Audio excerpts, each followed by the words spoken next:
Tim, could I mention that I voted against the tax cut. I voted against it because I didn't think there was sufficient relief for working Americans. Hi, since I've been studying politics, I've had this question that I've never fully understand. Why is it that someone like my father, who goes to school for 13 years, gets penalized in a huge tax bracket because he's a doctor? Why is that? Why does he have to pay higher taxes than everybody else? Just because he makes more money? Why? How is that fair? You mean a progressive tax system?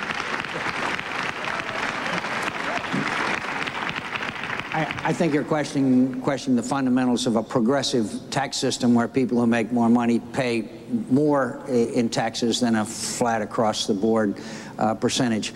I think it's to some degree because we feel obviously that wealthy people can afford more. We have over the years, beginning with John F. Kennedy, reduced some of those marginal tax rates to make them less onerous. But I believe that when you really look at the tax code today, the very wealthy, because they can afford tax lawyers and all kinds of loopholes, really don't pay nearly as much as you think they do when you just look at the percentages.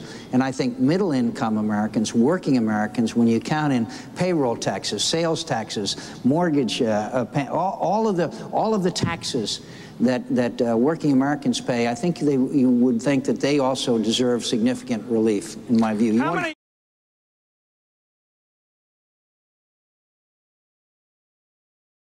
Big difference between me and the others. I won't take every last dime of the surplus and spend it on tax cuts that mostly benefit the wealthy.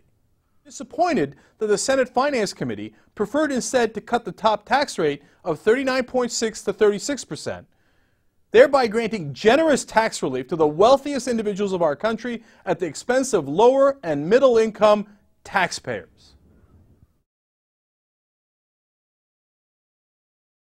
I voted against the tax cuts because of the disproportionate amount that went to the wealthiest Americans. I would clearly support not extending those tax cuts in order to help address the deficit. Will the Republicans stay firm that all the tax cuts need to be extended? Yes, and I'm confident of that. And 41 Republican senators signed a letter that was given to the president, I believe, saying that we want the tax cuts addressed, the keeping the government in operation, and whatever other taxes or other, such as the estate taxes, taken care of. And then if there's time, we would be willing to take up the START treaty. But we need to take up the tax extenders, and I predict you.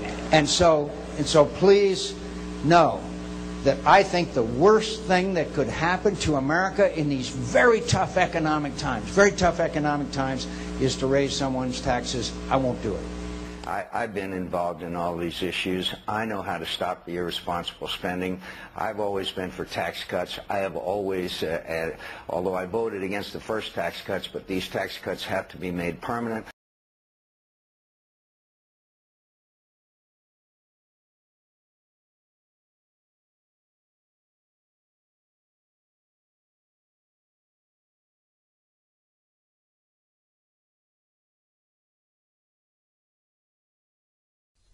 I will promise you this, that if we have not gotten our troops out by the time I am president, it is the first thing I will do. I will get our troops home. We will bring an end to this war. You can take that to the bank.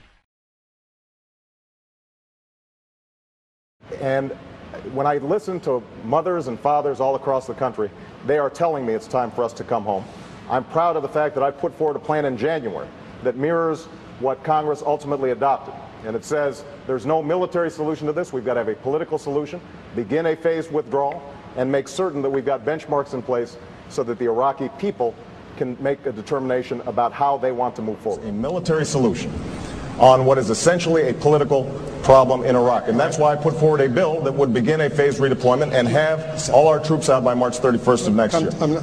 If we have not begun a withdrawal by the time I'm sworn into office, then the next task is to call together the Joint Chiefs of Staff and to give them the mission, which is to begin a orderly, phased withdrawal so that we can begin the diplomacy that Joe and Bill and others are talking about.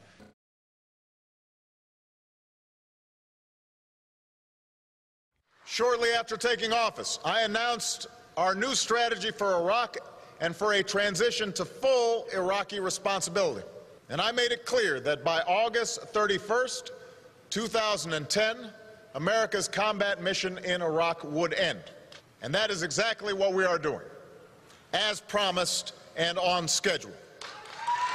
After we remove our combat brigades, our mission will change from combat to supporting the Iraqi government and its security forces as they take the absolute lead in securing their country. So let me say this as plainly as I can. By August 31st, 2010, our combat mission in Iraq will end.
Troops home, we will bring an end to this war. You can take that to the bank.